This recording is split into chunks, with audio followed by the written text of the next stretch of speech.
El contenido del siguiente programa es responsabilidad de sus realizadores. La innovación tiene un espacio en la radio universitaria. Todos los jueves, de 3 a 4 de la tarde, acompáñanos en Innova UPN, el programa del SINDET en la Pedagógica Radio. Conversaciones sobre innovación, educación y tecnología con invitados que transforman la manera de enseñar y aprender. Innova UPN. Ideas que inspiran, conocimiento que transforma.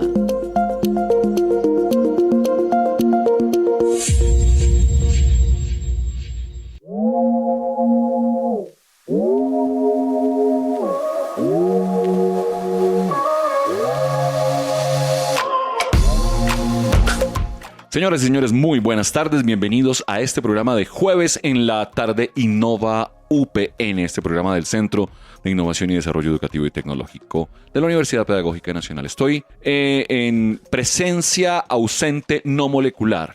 ¿Cómo le pareció esa definición, profesor Bolán? Sí, tal cual. Estamos virtual en este momento, aunque somos reales. Habría que, ¿realistas o reales? Tenga cuidado con ese concepto de los ejércitos realistas de Napoleón, profesor. Me gusta mucho saludarlo, profesor Bolán, en estos momentos.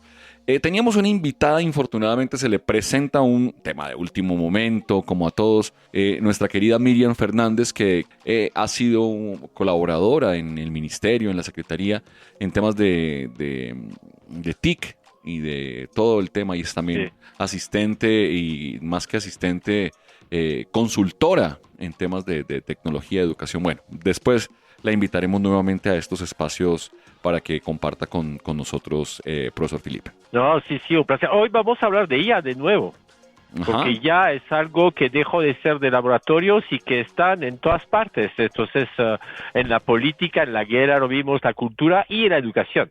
Claro. Antes de seguir, permítame hacer el saludo protocolario a nuestro máster Mario Enríquez, a producción sonora Yolanda Barrantes y Luis Bautista, en las comunicaciones Duván Cárdenas y en la dirección el maestro Alejandro Sepúlveda. Les recuerdo que vamos a estar desde la Feria del Libro transmitiendo este programa. Espero que esté allá, profesor Bolán.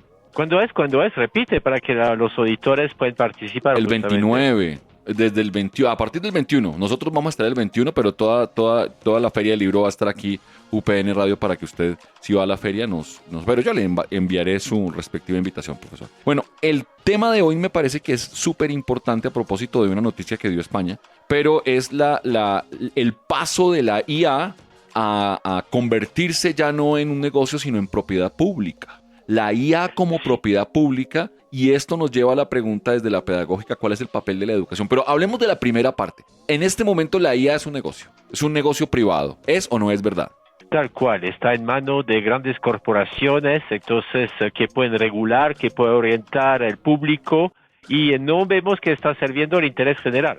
Entonces, es por eso que lo que acabas de hablar, pero Francia lo había hecho anteriormente a través de una IA específicamente para educación y para el sector público, que son dos distintas, y España ya tiene su propio modelo de IA en idiomas locales también, con contenidos local. De esto vamos a hablar justamente para que no haya injerencia ni haya manipulación, sean los sesgos nacionales.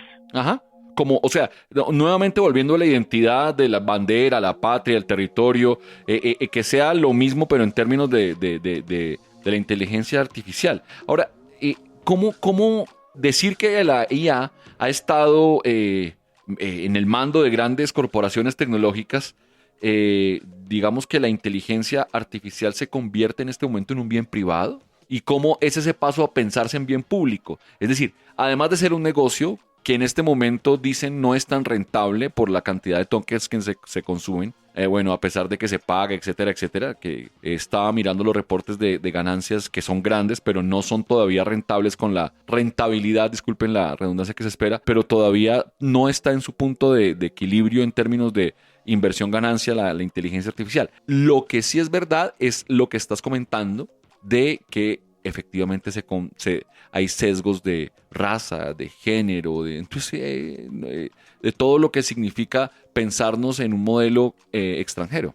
Sí, no, pero bueno, recordamos que Trump cuando llegó al poder empezó a renombrar el Golfo del México, Golfo de América. Sí. Entonces la IA que nos va a rebotar, justamente si está creado en Estados Unidos, nos pueden cambiar. El Estado de Israel es un Estado ya reconocido, pero hay unos que ya lo están poniendo en cuenta, pero por ejemplo Palestina es un Estado o no es un Estado, eso va a depender de qué fuente utilicemos. En Colombia está considerado como Estado, pero en Estados Unidos no.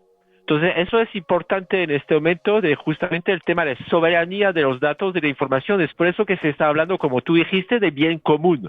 Tiene que ser bien común, pero para una comunidad específica. Es decir, que es por eso que en este momento los países están creando sus propias IAs para tener justamente ¿cómo se llama? El chatbot cuando rebota información, sea información que corresponde al contexto local. Eso es importante. Por ejemplo, no veo a qué sirve una olla aquí en Colombia que hable de fútbol. Este deporte no lo conocen ustedes, ¿sí o no? No, claro, no hemos sido campeones mundiales. Pero en Francia sí. Francia sí, por supuesto. No, y seguramente será el campeón mundial, según su perspectiva francesa, seguramente. Sí, Claro, pero es esto, es decir, cómo se está hablando, cómo se está abordando un tema. Vemos los libros de historia. Lastimosamente, muchos libros de historia ahora en Colombia están publicados en España. ¿Sí o no? Así es. Entonces, el problema es que justamente Francia con Alemania fueron los primeros a crear un libro de historia en conjunto, para que no haya conflicto. Entonces, como estás abordando justamente contenidos como historia, pero también contenidos como religión, contenidos como ciencias, ética, es importante que cada país, porque aquí en Colombia existe un Ministerio de Educación con lineamientos, Secretaría de Educación con lineamientos, entonces que estos lineamientos estén reflejados en ella. Esta semana me está mirando un programa de, ¿cómo se llama?, de un ejercicio de matemáticas que están haciendo en Camerún. El nivel de matemática es altamente superior a Francia, lo que se está enseñando en los colegios. Entonces, cada país tiene sus propios modelos, porque ellos enfatizan mucho en el tema de ciencias, más que en sociales, en cosas así. Sí, ahí está la mata de programaciones, claro. Entonces, por eso que la idea es tener justamente una herramienta que nos rebota la información frente al contexto local. Entonces, para mirar, cuando estamos hablando de IA pública, la idea es dirigir las ideas, el pensamiento hacia a la IA como propiedad pública, que implica un poco reconfigurar las formas de gobernanza tecnológica, como hablaba el maestro Philippe. Pero también creo que supone la participación obvia estatal. Yo creo que sin el Estado esto no es posible. Las universidades, por supuesto, y la sociedad, para que la infraestructura no sea solamente un tema técnico de fierros, sino de uso consciente de lo que se está haciendo. Es decir, la identidad, el tema de las músicas, el tema del folclore, los dichos. Hay una cantidad de elementos que son propios de la identidad cultural y que sin eso no existen las comunidades. Tal cual, pero antes de todo lo que hay que ver, un poquito cuando nació el proyecto de DMOZ, que después podemos decir que se transformó una parte en lo que llamamos Wikipedia hoy en día. Sí. Yo me acuerdo que unos compañeros de Colombia me decían, nosotros no están nuestras universidades ahí metidas. ¿Por qué tiene que crearla? Tiene que ponerla. Y igual, es decir, ahí ya no encuentra, por ejemplo, en idioma wayú, hay que poner justamente el idioma wayú, lo que hizo España justamente con los idiomas locales. Es decir, que hay que tener primero repositorios de información. Claro. Y eso implica sistematización, eso implica una serie de metodologías de archivística y documentación, ¿o no? Tal cual. Es decir, que es gestión de conocimiento y gestión de la documentación. Pero es importante justamente ver lo que falta, pero que la IA, por ejemplo, cuando se está abordando de un conflicto, es por eso que hablaba Francia y Alemania, de un conflicto, la manera que se habla de un conflicto, por ejemplo, la guerra del Pacífico desde Perú, desde Chile, no es lo mismo. Claro. Entonces es importante no estar bajo la hegemonía de Estados Unidos, ni donde de China. Supuestamente los iraníes son 3 puntos. Sí. Exacto, sí, es claro. Pero ahí yo utilizo la China regularmente, entonces por instante es más decente que ciertas personas. No, pero es importante, si viene... No, lo que hablábamos la otra vez, y es una invitación para que uno también tome distancia crítica sobre los contenidos que le arrojan las inteligencias artificiales, pues pregunten ustedes por el holocausto de los... ni siquiera es determinado como holocausto, o sea, no es lo que pasó aquí con los indígenas de América, pues es una matazoncilla, un tema muy complicado, pero no está al nivel de lo que pasó con la masacre nazi. O, ¿sí es claro? ¿Por qué? Pues porque no hay suficientes datos o el sesgo mayoritario, la cantidad de información, todo. No es que la IA quiera, porque es que la IA no tiene postura moral. La IA fundamentalmente pues busca datos, son motores de búsqueda. No, imagínate que si yo pregunto a la IA cuál es el número de emergencia y en lugar de ponerme 123 me ponen el 911. Sí. Porque ahí vemos que en este momento lo llaman WOC, pero WOC es en dos sentidos, no es solamente la izquierda, es también la derecha. En este momento hay libros que están, lo que en Alemania estaban llamando el autodafé, es decir, que están, van a decir que no es... Escuché eso, que es el partido nazi uniéndose con los religiosos que... Sí, de eso hablas. De esto, es decir, que una IA va a decir que esto no tiene que aparecer.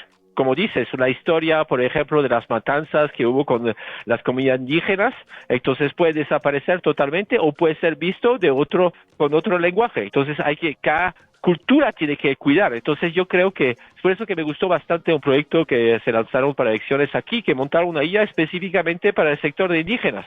Montar una IA para comunidades. Sí. Porque no es lo mismo que vamos a abordar un tema, por ejemplo, de recetas de cocinas en Bangladesh y en Colombia. Sí, claro, por supuesto. No solamente, es que parece tan obvio que uno se tiene en cuenta eso. Es decir, cuando tú que también conoces Perú, la variedad de papa, la variedad de cebolla, hace que un plato sea la misma preparación, la misma receta, nos lleva a otros sabores por justamente los ingredientes. Tal cual, porque no son las mismas las papas aquí que las papas allá. Yo me acuerdo cuando ya lanzaron Grok, la herramienta justamente la IA ¿cómo se llama? Elon Musk. De Elon Musk. Entonces ponían para el presidente de Colombia, no sé si todavía está, pero de una era que considerado como narcotráfico. Sí, claro. Narcotraficante, terroristas, porque justamente el problema es que cada IA tiene sus sesgos. Los sesgos son buenos, porque tenemos sesgos. Claro, ya, culturales, históricos. El mismo lenguaje, ya es la lengua ya es un sesgo. Tal cual, es decir, que ya hay cosas, por ejemplo, de cómo tratamos a las mujeres en tal país y tal país es distinta. ¿Es de acuerdo? Entonces, es por eso que justamente tenemos que tener IAs soberanas, yo digo. Y para tener IAs soberanas tenemos que justamente empezar por la información. No es la ¿cómo se llama? La IA en sí mismo, no hay que olvidar que se nutre de contenidos. Claro.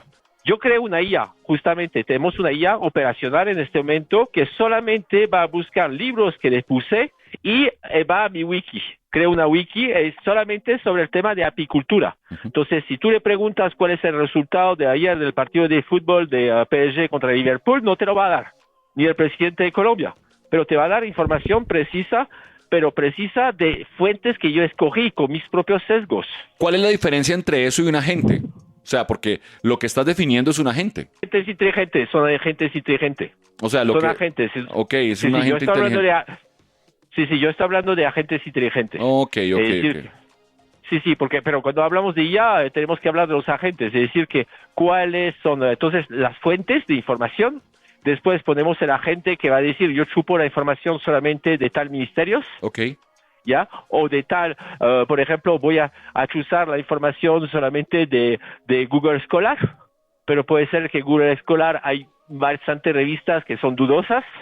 Por ejemplo, si estamos hablando de abejas, sobre el tema de las matanzas de las abejas, entonces uno va a decir que el clima, el otro va a decir que son justamente una expansión de ciertos productos en tierras para mitigar bichos raros, pero te matan también las abejas. Entonces tenemos que ver qué fuentes vamos a utilizar. Por eso la selección de las fuentes es lo más importante. Es la base, es el trabajazo. Después se monta cualquier tipo de motor. De acuerdo. Uno de los, digamos, motivos por los cuales decidimos el tema de esta semana en Innova UPN, y aprovecho nuevamente para saludar a la emisora que está cumpliendo 10 años. Un abrazo para todo el equipo que ha hecho posible que estemos aquí transmitiendo de verdad desde el semestre pasado en este programa que se llama Innova UPN. Y yo contaba que uno de los motivos por los cuales decidimos hacer este tema es por el proyecto ALIA, que es este proyecto de inteligencia artificial español desde la Unión Europea, donde se promueve pues que haya una IA, si se me permite el concepto, confiable, y con marcos regulatorios, con elementos de esto. Pero hay que entender que también China también ha desarrollado modelos con esa intervención estatal, ese cuidado de lo que se dice, ese cuidado de los contenidos, y por supuesto pues Estados Unidos, que es la que lidera el tema de la iniciativa, pero desde lo privado. El modelo ALIA, A-L-I-A, para que lo busquen, ALIA, modelo de IA española, es muy interesante. En América Latina, según lo que miramos, no existen todavía avances como en esta línea, las intenciones aún son, digamos, fragmentadas, incipientes, y pues aquí hay una evidencia clara de que se necesita fortalecer cooperación regional, compañeros, porque esto no se hace solamente desde un departamento o un país, esto tiene que ser un tema regional. Sí, depende, Carlos, porque justamente podemos decir, ya tenemos una IA en español, utilizamos la española, pero como digo, entre Chile, Argentina y Colombia no es lo mismo. Claro. Entonces, la idea es que yo creo que va a haber IA por sectores, un poquito como hay páginas internet. El gobierno trabajó... O sea, .org, .edu, Tal cual. El gobierno trabajó justamente en la época para montar un portal de educación, Colombia Aprende. Contenidos chilenos. Se chilenos. inspiraron, y yo me acuerdo que está muerto de risa. Sí, pero no, tomaron el modelo peruano también de Huascarán y el modelo chileno. Y era muy chistoso porque a veces hacía preguntas y me mandaba cosas de Chile. Sí, claro. Al inicio. Entonces, la idea es justamente, tenemos que, como digo, la idea es, yo vería más, ¿cómo se llama? IA, como hay, en este momento la gente no van a los sitios web, van directamente a la IA, ¿listo? Ajá. Entonces, la IA ahora lo utilizan como psicólogo, como centro de información, como oráculo, como oráculo, es un oráculo. Es el oráculo de Delph. De Delfos. Delphi, como dice usted. Delfos. Sí, Delfos. Sí, Delph en francés, Delfos en español. Okay. Entonces, los que no saben qué es, vayan a ver la película 300. Entonces, sí, es diferente. Es decir, que antes de ir a una guerra, consultar al oráculo, que Trump se consulta a sí mismo. Pero bueno, a lo que voy es que en este momento vale la pena, por ejemplo, la manera de que usted abordan justamente la pedagogía va a ser distinto entre justamente la universidad pedagógica o justamente otros centros pedagógicos. Cada uno tiene su punto de vista, su experticia. Entonces yo creo que debe haber uno, va a ir, yo voy a esta, entonces no hay una que sea el oráculo global. Yo creo que va a haber varios oráculos. Por ejemplo, los profesores de la pedagógica, tendría que haber una IA específicamente de la pedagógica. Uh-huh. Porque usted produce contenidos y han producido libros, entonces para que se vea la filosofía de ustedes. Entiendo. Entonces yo creo que el futuro es por eso que nosotros montamos esta IA específica o este agente inteligente justamente específico para el sector apicultor, porque es para que tenga información precisa en su sector. Poniéndonos un poquito más técnicos, profesor Bolán, la implicación de, recuerden que estamos hablando de el modelo que se va a entrenar, que ya se lanzó para España, ¿sí? Ahora, lo que ha pasado es que el desarrollo de las inteligencias artificiales, la mayoría pues de los modelos han sido entrenados en inglés, ¿sí? Y consiste esto, hay un sesgo claro, no solamente que limita la representación, sino la forma de expresión, que es un poco lo que tú decías, ¿sí? O sea, si uno entiende que explíqueme usted por qué en francés no dicen 80, sino 4 veces 20, ¿sí? Entonces, sí, que los suizos dicen 80. Eso. Y ya en Francia, porque los franceses, ya el francés puede ser Bélgica, que también dice 80, entonces va a depender, y mi región dice 80. Entonces... Ustedes que no son franceses de verdad, profesor. No, somos los verdaderos porque somos los francos. Verdaderos. Elisa, somos frontera con Suiza. Sí, verdad. Son nosotros fuimos los invasores de Ghana. Eso, los invasores. Por eso, Entonces, pero entender eso desde el lenguaje, ¿cierto? Es lo que tú dices que está dando sentidos de identidad. Ahora, ¿qué significa esto para América Latina, profesor Bolán? ¿Cómo usted lo ve ahora póngase por favor la escarapela de asesor geopolítico. ¿Y qué significa esto para América Latina? Tener una IA, por ejemplo, para América Latina. Lo veo complicado porque la filosofía justamente del presidente actual de Argentina es distinta de la filosofía del presidente de Colombia. O sea, cómo se aborda ciertos temas puede ser totalmente distintos. Pero como te digo, yo no veo... Francia montó su IA que se llama la Suite, por ejemplo, que yo utilizo bastante. Entonces, hay diferentes tipos de IA, ¿ya? Como digo, es decir, que como cuando quieres ver un periódico, es siempre lo mismo o vas a tener dos puntos de vista distintas. Okay. Yo, por ejemplo, tengo 5 suscripciones a IA. 5. No una sola. Va a depender de cuando quiero hacer un análisis, por ejemplo, del conflicto en Irán. Entonces voy a verificar fuentes en diferentes lugares, como estoy mirando diferentes periódicos. Entonces yo creo que el futuro es para tener una IA específicamente para cada organización. Eso lo creo. Por ejemplo, yo creo que la pedagógica tendría que tener su propia IA. Que también puede ser que, chévere, entonces otros van a decir, yo la utilizo en la mía. Entonces yo puedo integrar, esos agentes pueden integrar varios agentes. Entonces la pedagógica es capaz de, entonces a través del trabajo que están haciendo los profesores, hacer una recopilación y montar una IA específicamente sobre temas particulares. Pero y eso eso se me hace parecido a la lógica blockchain, ¿no? O sea, en el sentido de... Tal cual, pero a lo que voy, es decir que la IA de la pedagógica no tenía que contestar quién es el presidente de Colombia. Es claro. Pero quién es fulano, en qué contexto, cómo lo puedo utilizar.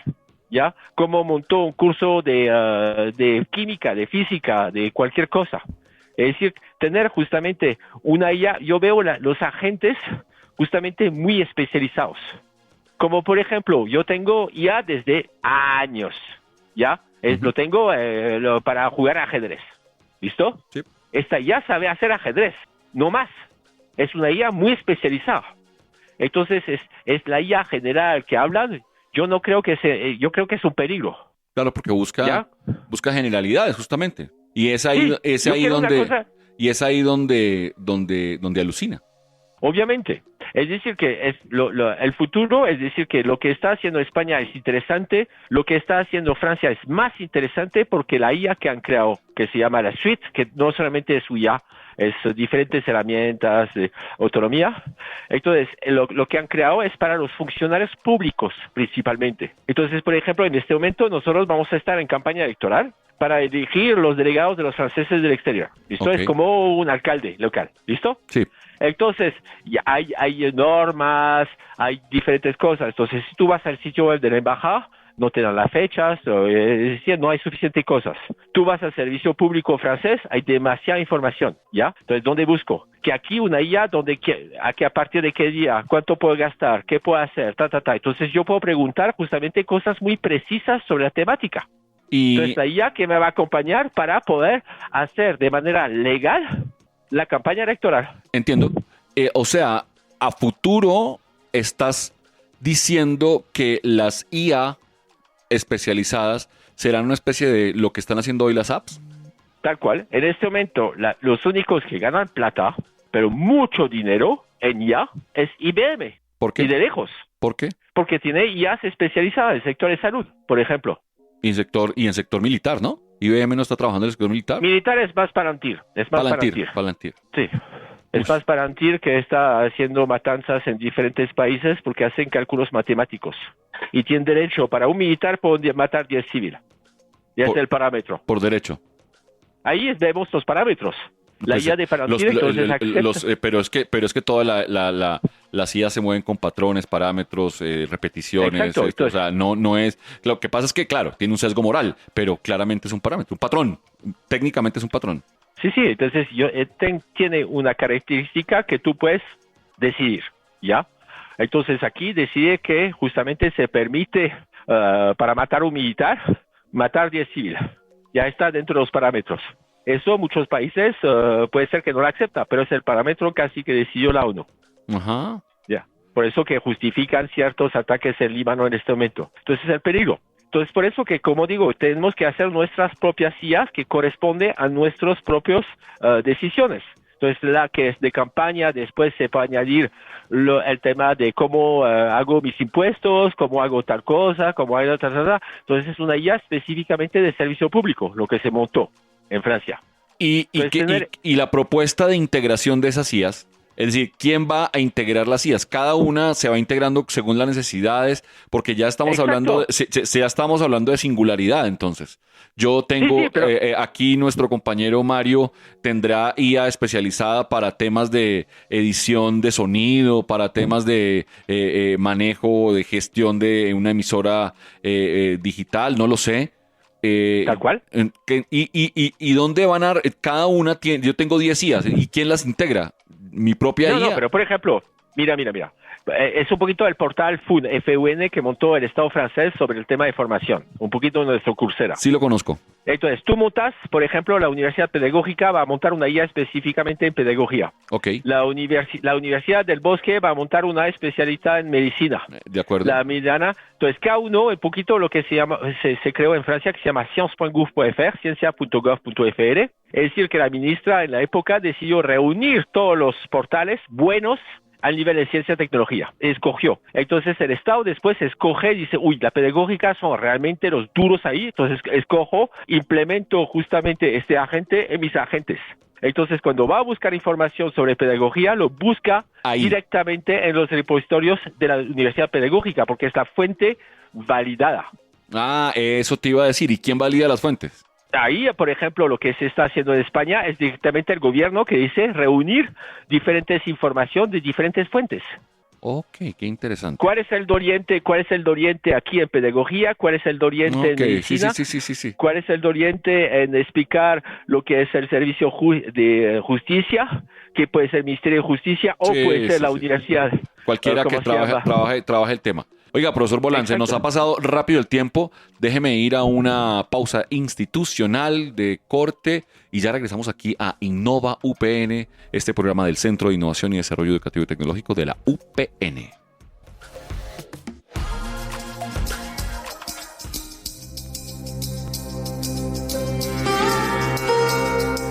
La Pedagógica Radio te invita a la 38ª versión de la Filbo, India.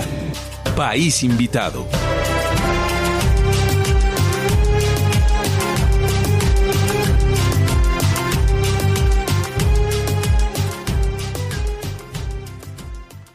Autores célebres de la India. Kalidasa, considerado el mayor poeta y dramaturgo hindú de la lengua sánscrita. Su obra más famosa, Shakuntala, es una pieza maestra del teatro que combina lo lírico con lo mitológico, explorando el amor y el destino. Escucharnos es leernos. Una invitación para conectarnos a través de los libros en la Filbo 2026. Estás escuchando Innova UPN.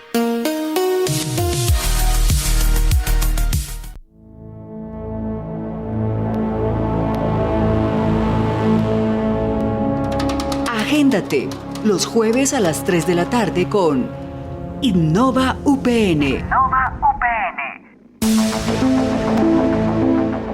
Un programa del CINDET en la Pedagógica Radio. Innovación, tecnología y educación en una sola sintonía.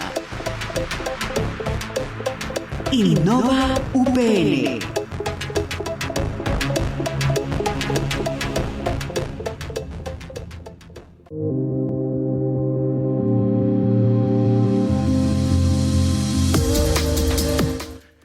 Bienvenidos a esta segunda parte de Innova UPN. Estamos con el profesor Philippe Bolán hablando de la IA como un bien público. Ya describimos las primeras partes y hablamos de algunas iniciativas a propósito y la dificultad que tenía Latinoamérica para meterse todavía de lleno en esta propuesta. Y ustedes saben que esta segunda parte del programa ya es la pregunta para los maestros, la pregunta para quienes nos dedicamos a la educación. Estos contenidos educativos claramente transforman un contexto donde la información es generada. Esto lo hemos dicho, ¿no? Que son los sesgos. También son distribuidas los contenidos modificados, pero esto exige una mayor capacidad específicamente en la curaduría, el análisis crítico y en la contextualización. Y yo creo que ese es el papel del maestro. Es decir, uno de los elementos que tiene que trabajar el maestro es la curaduría, el análisis crítico por otro lado, y por supuesto la contextualización, es decir, traer esos contextos para ubicarlos. Su postura al respecto, profesor Bolán. Sí, entonces, pero regresar justamente a una experiencia que tuvimos con la Universidad Pedagógica. ¿Te acuerdas con el programa francés, que era una IA específicamente que iba a buscar en los cursos que yo subía? Ah, ok, sí. Entonces, EPAI. No, EPAI no, sino... Sí, ahora cambió el nombre. Pero en este momento está Lalio, está Navi, está Esplis, está Edubalin, entonces ya crearon IA específicamente de matemáticas y todo eso. Entonces es interesante ver que las universidades, los centros de investigación y de educación están creando sus propias IAs justamente con sus propios contenidos. Porque el problema es que, como digo, yo no quiero un contenido generalista, un contenido que viene de otro país. Porque si miramos, vamos a decir, no, en este momento los que tienen más niños formándose es India y China, ¿sí o no? ¿Ya? Entonces vamos a tener justamente solamente programas de esto. Y ese es el peligro. Y el desafío también es eso que entendemos como autoría, ¿no? O sea, porque ahí se rompe el concepto de autoría, ¿o no? Sí, entonces, ¿cuál es el autor justamente de esto? Es decir, que la idea es que, como digo, la idea es tener una soberanía de la información. Yo lo que no quiero es tener justamente que me dictan lo que tengo que hacer un país que no estoy de acuerdo. Es decir, que por ejemplo, como yo hablo de conflictos porque los conflictos es más interesante. ¿Cómo se está viendo? Se ve que X% de Estados Unidos ven que es valioso bombardear el Líbano. Entonces, sí, y aprueban el bombardeo de una escuela. O sea, no dicen que es una exageración o que fue no, pues es parte de la guerra. No, y de varias universidades. Entonces, el problema es que justamente es esto, es decir, que lo que quiero es que la curaduría se haga localmente, qué pongo, qué no pongo, ¿ya? ¿Qué ponderación le doy a esto y a esto? Entonces, ¿qué filosofía, yo lo llamo filosofía, qué filosofía le quiero dar a una cosa? Ideología. ¿Qué religión? Ideología, sí, como el sesgo ideológico. Sí, es decir que ya hay unos que tienen amigos imaginarios, ¿listo? Entonces, la idea es que tenemos que tomar en cuenta, es decir, la famosa mano invisible que habla los economistas. Sí. Entonces, ¿esto existe o no existe? Entonces, es por eso que la idea es que desde el país mismo tiene que justamente hacer esta famosa curaduría, esta verificación de la información que le voy a dar de comer intelectualmente a mi población. Pero, profesor Bolán, entonces, ¿qué hacemos los maestros ahí? En ese contexto, si digamos que la pedagogía... Son los creadores y los curadores, justamente. Sí, pero en el ejercicio en aula. Lo que están haciendo en aulas, entonces ya tiene que justamente dirigir los estudiantes a los nuevos tipos de IA. Por ejemplo, ayer hablamos del tema de motor de búsqueda, porque sé que Colombia quiere montar su propio motor de búsqueda, aunque a mí me parece que más sería IA. Y me acuerdo del modelo francés que se llama Quant, que fue financiado por la Comisión Europea, 25 millones de euros. Quant era, si tú vas, por ejemplo, a buscar información, hay una curaduría. Entonces no van a poner todas las fuentes de información, no es como Google. Van a decidir justamente que esta información ya es valiosa, esta no. Si miramos en este momento en Google Noticias, vemos que más o menos el 80% de la información es generado por IA y con falsos medios. Sí, Ese es el peligro que encontramos. Y entonces, si la IA va a buscar Internet, ¿qué va a buscar? Va a buscar en este momento. Vemos que el tema de la música, todos esos temas en este momento son informaciones que justamente generado por otra IA. Entonces, es la IA que está pensando por ti. Sí, es claro, ese elemento. En el documento, les recomiendo mucho un documento que se llama Enfoque Europeo hacia la Inteligencia Artificial. En esto Europa tiene un paso importante, fueron los primeros en pensarse marcos de acción, marcos digamos éticos del uso de la IA, que después incluso la UNESCO posteriormente a lo que hizo Europa sacó. Pero hay un documento que me llama mucho la atención, que es el Enfoque Europeo hacia la Inteligencia Artificial. digamos que las primeras partes donde se empezó a hablar de inteligencia artificial desde Europa, tenían como objetivo convertir, digamos que a la Unión Europea en una referencia mundial de IA. Pero digamos que se traduce en que hay un elemento que es confianza. Confiamos en los contenidos y cómo eso que usted llama lo verificable, ¿quién lo verifica? Es decir, la primera pregunta es ¿qué pasa con los verificadores? Si usted me pone a Elon Musk como verificador, yo digo ahí ya no hay transparencia, ahí ya seguramente hay un interés. Si va a hablar con Grok, yo no creo en este tipo de sesgo. Ese tema me parece que todavía es un tema para trabajar, No, ya se trabajó. Mira la experiencia europeana.eu. Europeana.eu es un repositorio de la cultura europea. Entonces, cuadros, datos, información. Entonces, ¿qué llamaron? Llamaron a lo que llaman un comité de sabios. Entonces, obviamente, sabemos que tendrá sus sesgos, pero no importa. Es decir, que ya se decide dentro de las instituciones quién. Es como, por ejemplo, los pensum que se está haciendo en los colegios y después, según los lineamientos del ministerio, el ministerio da sus lineamientos. ¿Quiénes son esas personas? Entonces, van a tener problemas. Sabemos que tiene sus sesgos, sus cosas, pero no importa. Por lo menos, la ventaja es que tenemos unas personas que fueron seleccionadas porque supuestamente son los sabios, las personas que nos pueden apoyar en esto. Entonces, no es la panacea. Estamos de acuerdo, pero por lo menos tendremos una posibilidad de tener gente que valida este contenido. Es un poquito cuando escuchas la Radio Nacional de Colombia, también ellos vienen con sus propios sesgos, ¿sí o no? Sí, es claro. Pero no importa, ya sabemos que es el mensaje oficial. Entonces lo que necesitamos es una cosa que sea oficial de Colombia por lo menos. Pero en este momento no hay. Dependemos del mensaje oficial de Estados Unidos. En este caso nosotros hemos hecho avances, pues hay que decirlo también, denos un avance ahí con el COMPES, que sí, en efecto, también es general, pero es un paso importante, es decir, que tengamos un COMPES. Hay países, bueno, ya la mayoría de países, pero hay países que no tienen esto ni siquiera dentro de su legislación o no lo están pensando como un elemento estatal, sino pues sigue siendo un elemento de consumo la IA. Colombia ya tiene el propio COMPES, nosotros en varios espacios con el profesor Bolán y con el profesor Merchant también lo hemos discutido, y puede ser una intención ahí importante, conocer el COMPES. Recuérdeme el número, profesor, ¿lo recuerda? No recuerdo, yo los números no, soy disléxico. No voy a hacer chistes sobre dislexia porque yo también soy disléxico. Entonces, bueno, pero en la Unión Europea sí hay una ley de IA. ¿Qué podemos decir al respecto de esa ley europea sobre IA, Messier?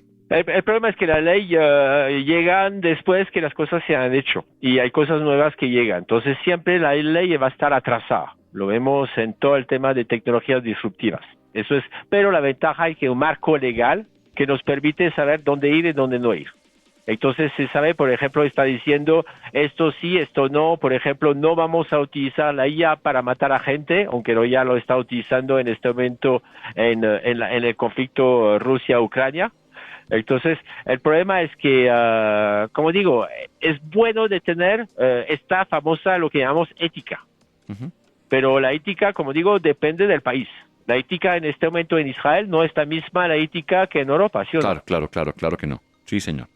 Ya, porque justamente hay un mandato de Dios, supuestamente. Entonces, de ese Dios. Sí, de este Dios. Dios de bueno, ellos, Dios es el mismo, solamente lo interpreta diferente. Bueno, hay otro imaginario. Sí. Hay otro documento también recomendable que salió en el 2025 y es el Código de Buenas Prácticas de IA. El uso general, pues un documento que saca la Unión Europea a propósito del uso general y las buenas prácticas en IA, y hay un apartado importante para la educación, justamente con la invitación de que seamos curadores, de que no repliquemos sin revisar qué está diciendo la IA. Esto es en el 2025, pero como dije, ya venía trabajando desde antes la Unión Europea, y el 2024 digamos que está todo ese paquete que llama mucho la atención de innovación en IA para apoyar las empresas emergentes. Sí. Específicamente, y aquí viene el comentario, del sector de inteligencia artificial. Es decir, la Unión Europea le está poniendo mucho cuidado, le está poniendo mucho dinero, le está poniendo todo el apoyo a las empresas generadoras de IA. Ahora, que estas empresas se vuelquen hacia el servicio público me parece un paso estratégico y además necesario un poco para transformar el negocio de la IA en un bien público. Recuerda usted cuando estuvimos aquí en el Día del Internet, que también se dijo, venga, es que Internet debería ascender a la categoría de bien humano. Eso es bien interesante, esa discusión, profesor Bolán. Sí, mientras, bueno, en este momento falta viviendas y falta, ¿cómo se llama?, agua. Entonces, pero sí, es decir, que es un paso necesario en este momento. Pero lo que digo, es decir, que no es complicado, es decir, que lo que queríamos probar, es por eso que yo creé mi propia agente inteligente en un sector particular para mostrarlo, con el tema de las abejas, que espero mostrártelo después esta tarde. Entonces, la ventaja es esto, es decir, que ya se puede, no es complicado, porque ya la información, por ejemplo, tu universidad ya la tiene. Entonces, en este momento podemos montar cosas justamente simples. Antes era costosísimo, necesitamos megacomputador para hacerlo y todo eso. Ahora, gracias a los avances que hay en China, en Francia y en Estados Unidos, podemos justamente tener esos famosos algoritmos que nos va a permitir que funcione la IA sin consumir, ¿cómo se llama?, un megacomputador. Sí, ¿y qué pasa con la infraestructura?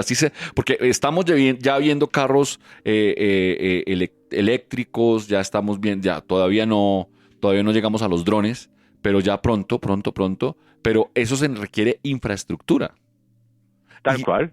Por eso, y entonces viene toda la acusación, el miedo a la pérdida de empleos, pues esto que es natural. Entonces, no estamos defendiendo, no estamos acusando, pero estamos viéndolo como fenómeno sociotecnológico. ¿Ahí qué se puede decir? Bueno, yo quiero hacer una propaganda del nuevo avión francés que ya tiene autorización de vuelo, que es un avión híbrido. Entonces, ya no recuerdo el nombre exacto. Lo que vemos, pero comienza tu pregunta. Estaba pensando cuando hablabas de vehículos híbridos. Dale. Sí, es decir, la idea es cómo asegurar un paso tranquilo hacia esos modelos. Por ejemplo, ya vemos noticias de almacenes en Japón sin cajeros, sin vigilantes, o sea, esto es serio.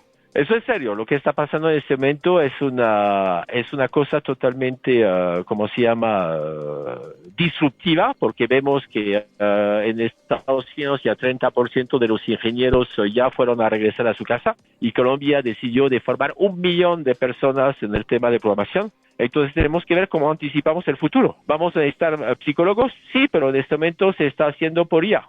Entonces la gente ya está siguiendo lo que le está diciendo justamente su teléfono celular. Entonces eso va a haber una redefinición. El problema es que antes la tecnología tocaba un sector particular.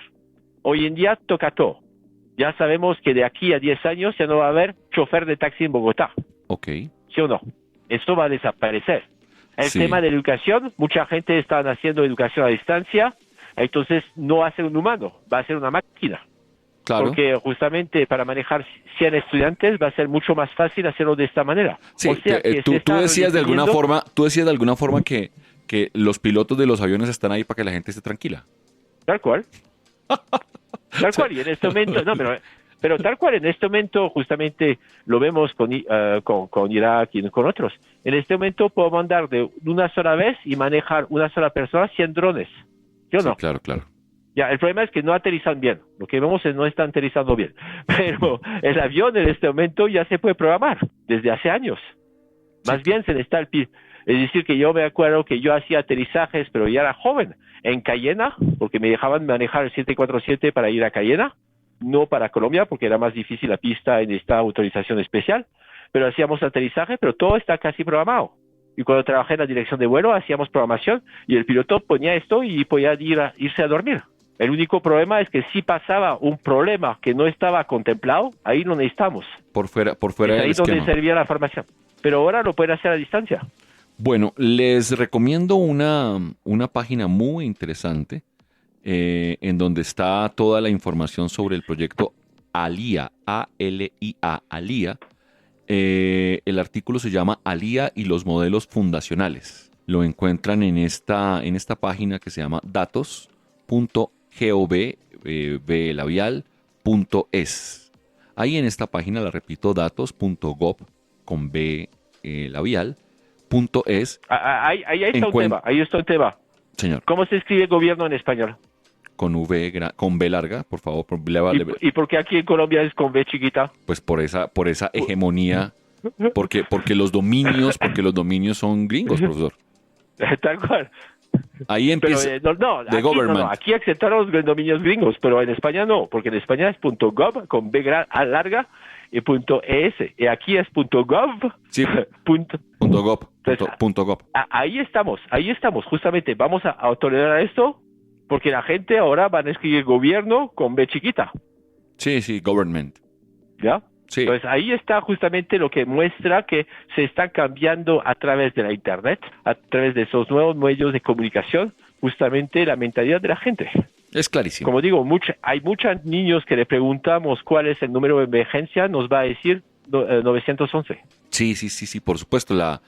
Y eso también tiene sesgos culturales de formas de pensar, de referirse, de referirse, las mismas groserías, los chistes, las ironías, todo tiene una conformación desde el lenguaje muy importante que, por supuesto, no, eso, para ponernos técnicos, me dirá mi querido maestro Edilson, se llama la heterogloxia, que es los diferentes elementos del lenguaje en ese sentido, pero más allá, eso hace parte de la cultura y de la identidad. Regresamos al inicio. Una IA latinoamericana no, porque el chiste en Perú, en Colombia y en Venezuela no es el mismo. Sí. O sea que necesitamos una IA que sea con nuestra propia cultura. Por eso, si no, la gente van a coger el bus de una manera distinta. Es que sí, el concepto es distinto aquí y en España desde claramente. Bueno, en estos últimos 5 minutos queremos recordarles varios elementos que nos han escrito, que nos han comentado. Ustedes pueden visitar la página del CINDET.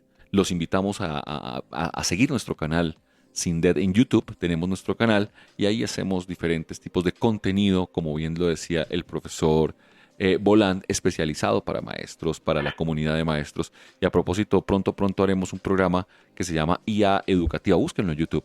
Ahí está, hemos entrevistado a varias personas con el profesor Boland.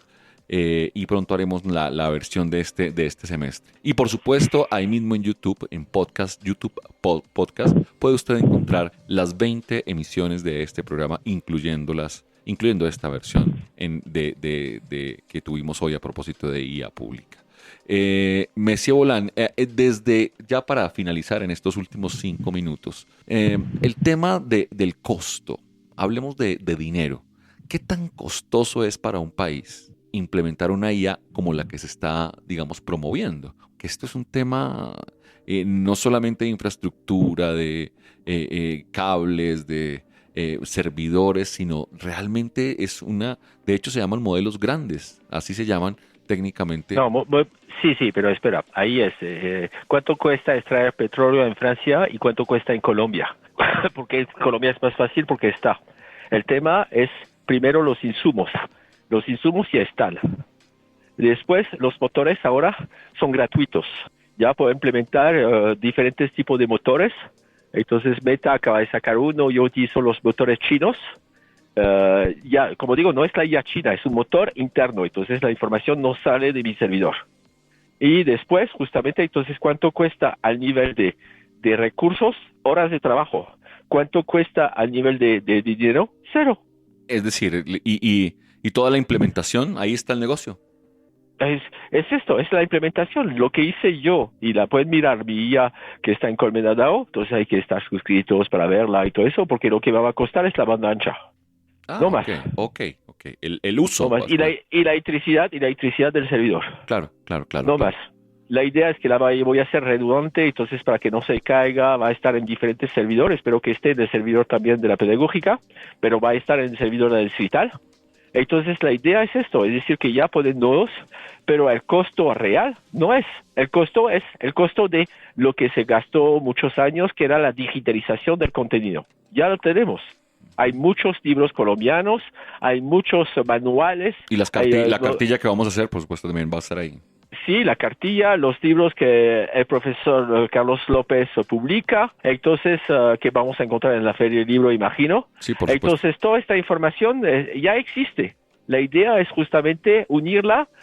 Lo que cuesta es que justamente, por ejemplo, cuando hablo, yo lo único que utilicé para esto son, ¿cómo se llama? Libros, documentación, información que ya eran públicas, ¿ya? Entonces las cito, las nombro, pongo el DOI o otros, el CIRET o eso, perdón. Y entonces espero, si son información muy específica que tengo que pagar base de datos, cuesta el precio de la base de datos que voy a comprar. Pero si no, el resto, entonces, para tener derecho de utilizar, por ejemplo, el libro del profesor López, tengo que preguntarle el uso, y entonces ahí sí puede haber un costo, según la documentación, la información. Entonces, el costo está en lo que voy a subir, ¿ya? Y la utilización que le voy a dar, por supuesto. Sí, pero, por ejemplo, al nivel de fair use, de uso académico, por ejemplo, el libro del profesor López tiene que autorizarme, o si no me dice, yo te hago una sesión para tantas consultas a tal precio, ¿sí o no? Ya entendí el nuevo modelo de negocio. Muy bien, profesor. Entonces, el modelo de negocio, por ejemplo, la información que produce la pedagógica la pueden vender. Sí, es decir, hasta cierta parte gratuita, y si usted quiere, sí, como con los MOOCs que se vuelven cursos, etcétera, etcétera. Oiga, qué tema tan interesante y apasionante, profesor Bolán. Muchas gracias por toda la iluminación en esta tarde de jueves de 9 de abril tan emblemática. Como siempre, profesor López, es un gusto y un placer, y espero que vengas pronto para que te muestre cómo funciona. Así es. Bueno, a nuestro equipo que hace posible este programa y todo el funcionamiento de la emisora, Máster Mario Enríquez, producción sonora Yolanda Barrantes y Luis Bautista, comunicaciones Duván Cárdenas y el maestro Mario Sepúlveda, nuestro director magnánimo. Un abrazo para todos ustedes, nos escuchamos el siguiente jueves aquí en Innova UPN.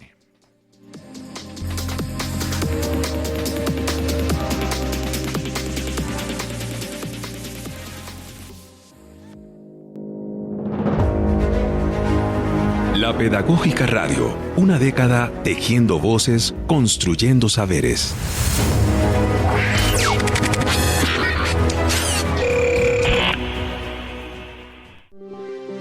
Quédate con las voces y los sonidos que enseñan de la Pedagógica Radio.